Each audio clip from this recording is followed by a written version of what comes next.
So for today, tayo ay magre-react sa kinakasangkutang issue ng Plantation Bay Resort and Spa kung saan di umano'y nagdi-discriminate sila ng magulang at ng batang may special needs. Ano nga ba ang nangyari dito at dapat na nga bang i-cancel or i-boycott ang resort na ito? So watch out, be ready, let's react!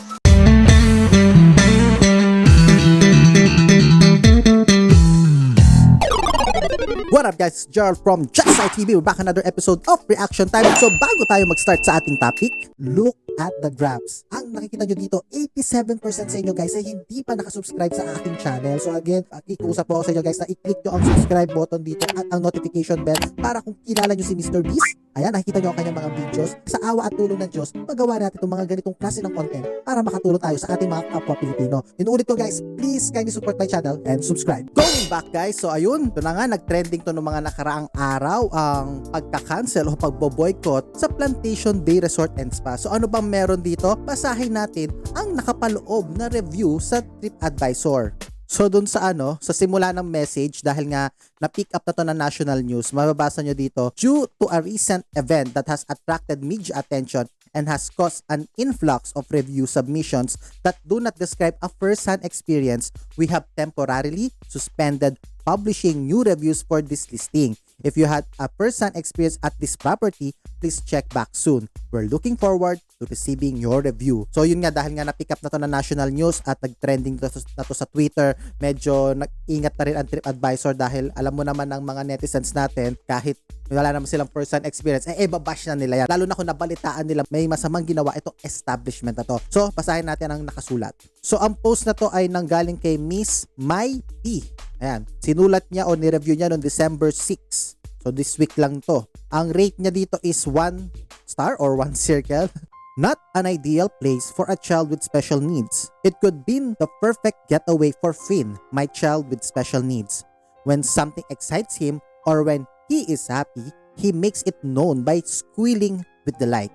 Finn is happy.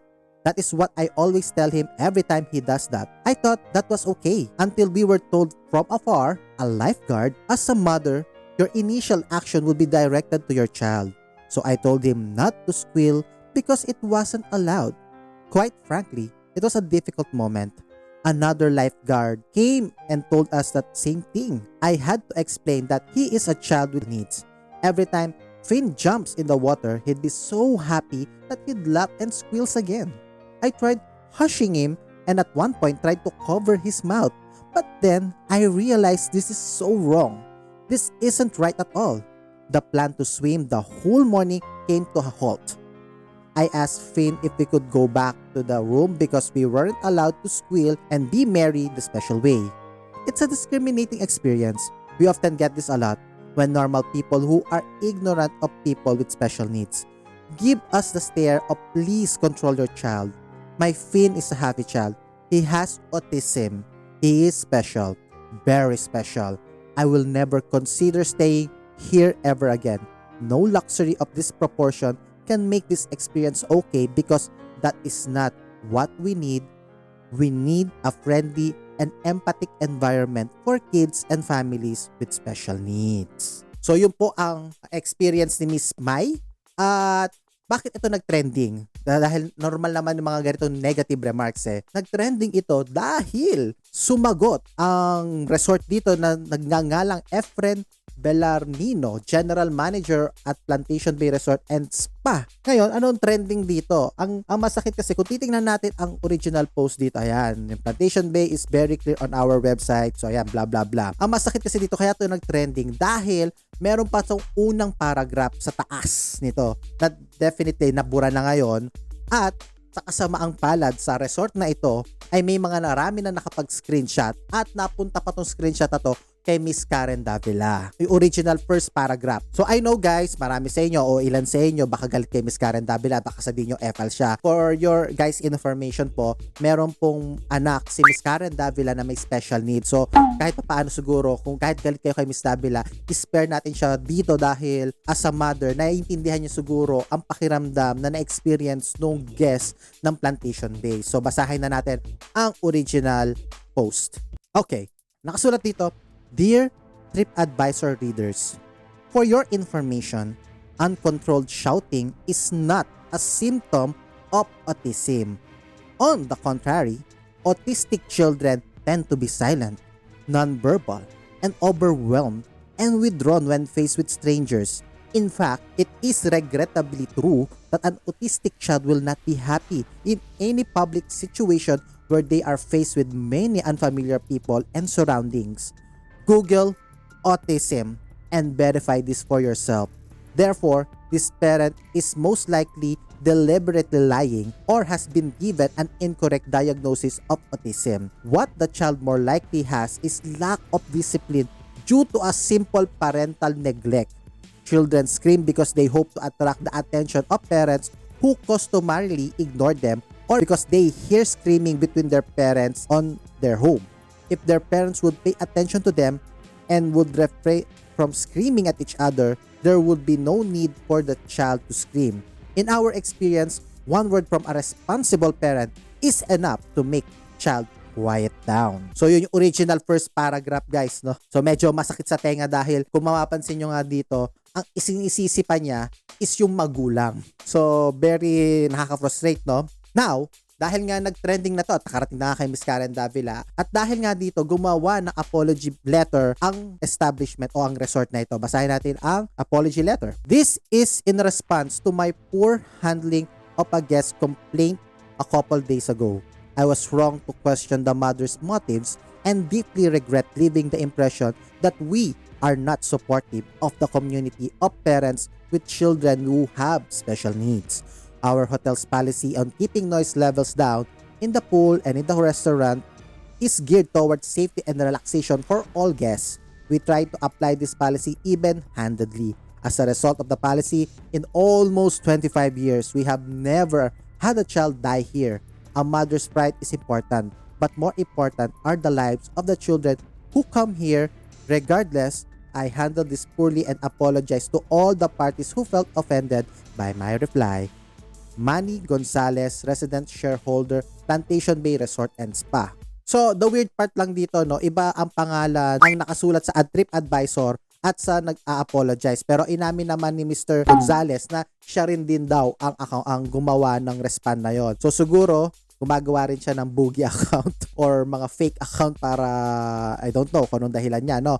Now, adding salt to this injury, no? Basahin natin ang isang screenshot kung saan nag-respond si Mr. Manny Gonzalez sa kanyang Facebook account tungkol sa issue na ito. Let's read. It was indeed my personal response, which for your convenience is reproduced below. Perhaps you would be kind enough to explain what you find unprofessional about it. Your insinuation that we are not child-friendly is incorrect. It is in order to ensure the safety of all our guests and of course the children that we have strict rules against noise. Your idea that special children should be exempt from these rules is as ridiculous as saying that a special child should not have to wear seatbelts if he doesn't feel like it, or need not have his cavities filled if he is frightened of dentists. I am not an expert on autism and neither are you. What I do know is that it is rare. If we hear about it a lot, it is because many parents would rather just put a lifelong brand on their child than do the hard work of paying parental attention. Especially trained child psychologists or pediatric neurologists is needed to accurately diagnose it. Shouting has no relation to autism. On the contrary, autistic children tend to be silent and not show emotion. When mother declares that her child screamed to show his pleasure, this is, ayun, kasama ang palad nga lang, medyo putol na yung screenshot, pero makikita mo yung essence dito na medyo hindi pa rin sincere pala ang pag-apologize niya dun sa kanyang isinulat sa kanilang page. Now, so ano naman ang action dito ng Department of Tourism dahil naging national news na nga to, nakarating na rin ito sa Department of Tourism. So sabi dito sa website ng ABS-CBN News, naka-highlight dito, Gonzalez told ANCX that the Department of Tourism has asked both him and Ms. Pages to submit their accounts of what happened at the resort. Asked what he thought about the calls online to boycott Plantation Bay, he replied, "Of course, such efforts are always concerning, but we will have to see what happens. We have been in business almost 25 years and have weathered many difficulties.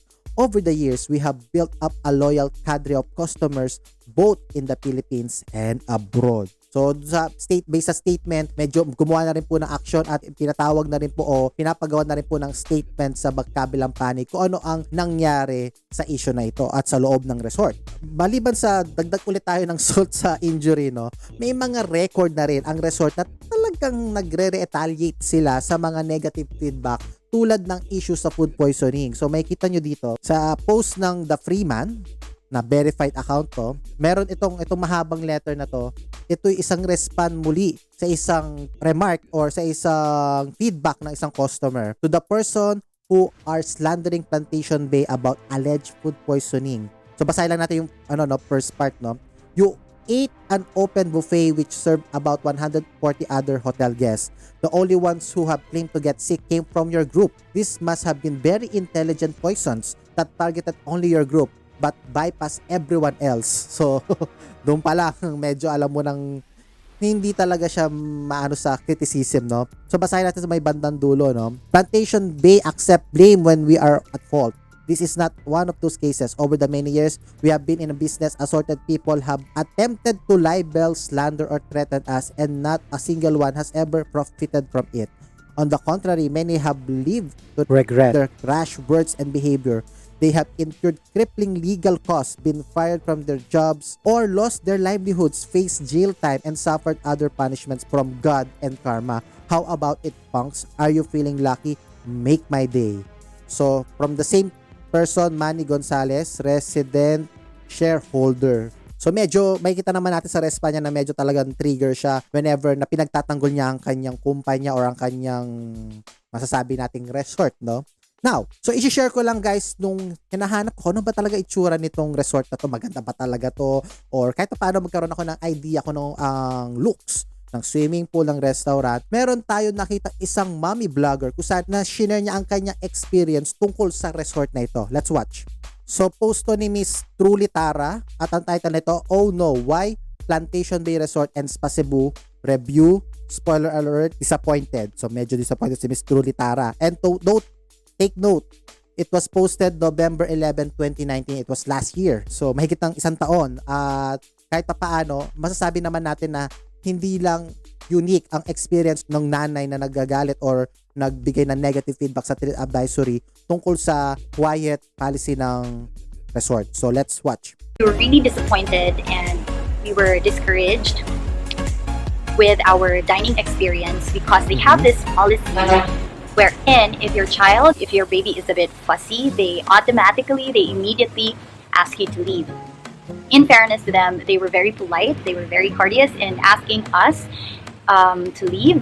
First time yun to na mo na experience na ipagawa. So sorry naman kung nagbibisaya, I think nagbibisaya siya, no? So kahit ako medyo di ko rin naintindihan yung ilang part, pero pakinggan natin at kung may nakakaintindi, comment down below ang kanyang sinabi dito. Let's continue. The restaurant because my baby was crying. And we would understand if we were causing inconvenience to the other guests, and okay raon ta to if nine-line customers na nireklamo, but for us it was tolerable and it's normal for babies to cry once in a while, and it's not like we were not doing anything with our baby. We really tried our best to pacify her. But it's really their policy. Just a heads up for the parents.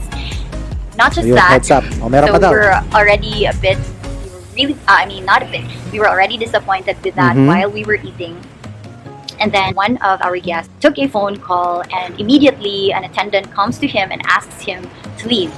So I really asked them what their policy is. No taking of phone calls, and you are not allowed to play videos inside the restaurant as well, so that you won't disturb other guests. I get their policy, it's just that I think they should be a bit considerate. I think that they should gauge if a person is very loud in taking his or her phone call, then that's the time they would ask the guest to leave for a while. But if the guest is silently speaking with somebody, I think it's quite rude to interrupt the conversation just because of the rule. So, because of that experience, we give them 3.5 stars. And we really discouraged to go back to any of the restaurants. So yun naman, no, guys, narinig yun naman na similar din naman sa experience ng unang nagrereklamo sa TripAdvisor, no, na pag talagang maingay, na yun nga, pati baby niya, na natural na nag-iingay, baby kasi yun pinapaalis din pala ng management na to. At yung isa pang experience niya, sa isang guest din daw, nag-pick up lang ng kanyang phone, ay inabisuhan na rin to na umalis. So, ayun. So, ano ba tong policy na to? No? Basahin natin sa kanilang pinagmamalaking malupit na website. Na hindi ko alam kung napag-iwanan na ba to ng panahon dahil mukhang ginawa pa nung 2000 decade yata. Let's read. Ayan, no, guys. So, makikita nyo dito, number 5, friendly reminder. We are not like other Filipinos. Plantation Bay is one of the very few hotels in the world that proactively and strictly defends our guests' right to peace and quiet.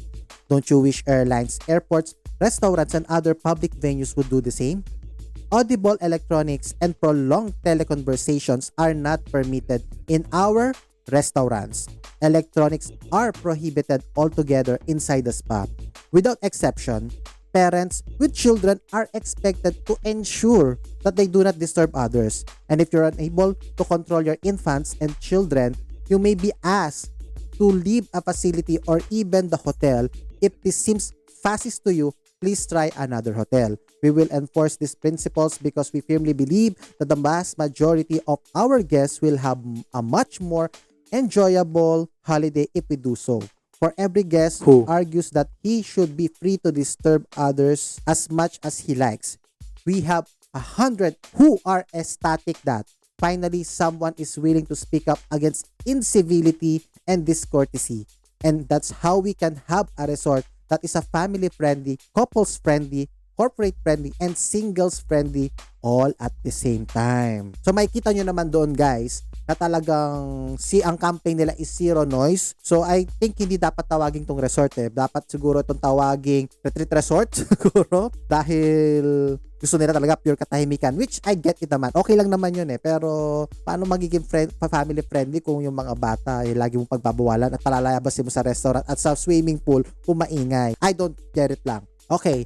So, as usual, titingnan natin to on both sides, A and B. Katulad nga na sinasabi ni Idol Rafi. Gusto ko lang maging patas dito para patas. Fair and square kami rito. So, yun nga. Titingnan natin. Sa parent muna tayo magre-react, no? Isang worst moment para sa isang magulang na nag-aalaga na may special needs na anak ang ma-call out sa mga establishments, and I sympathize on that. Siguro, ang lesson na dapat nating makuha dito, let us make sure na kapag may travel na pupuntahan is i-double check nila sa establishment kung ano ang mga house rules nila. So yun guys, for the parent so moral lesson niya na dapat lagi nating i-double check kasi minsan may mga policy pala na hindi akma. For example na lang, ang experience ko nga dun sa isang hotel na medyo wala pala silang elevator. So yung mga matatanda o lolo't lola kasama namin ay magsasuffer. So dapat lagi i-double check niyo yung mga capabilities or kung ano man ang kakayahan ng hotel na ito. Now, eto, masakit na ulo sa resort, no? Maling-mali ang respond ni Mr. Gonzales dito. Lalong-lalo na sabihan mo ang magulang na mag-google tungkol sa autism. So, napaka-big no-no nun. Napaka-stupido for me. Sorry to say, Mr. Gonzales. Napaka-insensitive mo, no? Then, naiintindihan ko ang nasa ni Mr. Gonzales na ipagtanggol ang resort. Pero instead na makatulong, ay mas lalo pang nasisira ang resort dahil tila walang compassion sa pananalita ni Mr. Gonzales. Another thing, karapatan ng resort na implement ang kanilang zero noise campaign sa resort. Lalo na kung isa yon sa highlight ng kanilang resort. Okay lang naman yun Pero guys, hotel, ha? Pero kayong nasa hotel, no? Make sure na sa every customer na magpapabook or magpapareserve sa resort ay naiintindihan ito dahil aminin natin sa hindi, majority ng mga nagbabakasyon o yung mga guests natin na hindi naman nagbabasa ng house rules. Aminin na natin yun, no? So kung bentahin nyo, maliban sa magandang resort, magandang view, magandang beach, white sand beach talaga, ang bentahin nyo ay katahimikan, siguro hindi naman masamang ulit-ulitin nyo yon sa inyong mga guests at mag-recommend na lang kayo ng ibang hotel kung hindi nila ma-promise ang katahimikan na gusto o nagagawin ng inyong guests, no? Regarding sa apology letter and justification nila na zero noise campaign sa resort, no? Baka mas maigi siguro mag-hire pa sila ng dagdag na lifeguard at walkie-talkie para kung may mga incident hindi basta-basta mararatel ang mga empleyado at mga guests. Now, for our final remarks dito, ang huling komento na lang natin, no? For me, let us wait kung ano magiging result ng investigation ng Department of Tourism. And para sa akin, hindi dapat siguro i-boycott or i-cancel ang resort dahil in a way, in fairness naman doon sa hotel, no? Nakakatulong ito sa ating economy, sa mga tourists, ganyan, at sa mga kababayan nating nagtatrabaho dito. Kailangan lang talaga is malinaw sa lahat ng customers nila kung ano ang mga policy nito at mag-alok ng ibang hotel sa mga guests kung hindi sila pabor dito. So guys, comment down below kung ano rin ang iyong opinion dito na dapat pa i-cancel din ang Plantation Hotel, Resort and Spa o kailangan patawarin na lamang ito at kayo bahala. Comment down below guys. So that's it guys for our episode. Don't forget to like, comment, and subscribe. I-share nyo na rin itong video at i-click ang notification bell para updated kayo sa mga latest happenings. So guys, see you next time. Ingatan po kayo ng Diyos sa inyong paggawa and God bless sa inyong lahat. Bye-bye. Hey, bye-bye.